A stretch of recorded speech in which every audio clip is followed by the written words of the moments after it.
ছিল আমার একটা ভাইপোর অন্নপ্রাশন। তো আমি, মা, বাবা সবাই রেডি হয়ে নিয়েছিলাম। এই ছিল আমার আজকের আউটফিট আর এটা হলো আমার মা বাবার আউটফিট।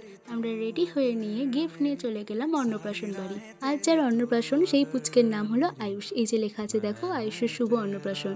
সে তো ঘুমিয়েই কাঁদা, তাই তোমাদের দেখাতে পারলাম না। মেনু কার্ডই ওকে দেখে নাও। ভাইপো যেহেতু ঘুমিয়ে গেছিল তাই ওকে একটু দেখে ওর মায়ের হাতে মানে আমার বৌদির হাতে গিফটটা দিয়ে আমরা চলে এলাম খেতে। তো খাবারের মেনুগুলো তোমাদের আবার বলে দিই। প্রথমেই ছিল নুন, লেবু, স্যালাড, ভাত, ডাল, ঝুরি আলু ভাজা। এখানে আমি একটু লেবু চিপে ঝুরি আলু ভাজা দিয়ে ডাল দিয়ে খাচ্ছিলাম। তারপরই এলো আলু পোস্ত, পটলের দোরমা আর মাছের কালিয়া। তারপরই এলো আজকে শো স্টপার মাটন কষা।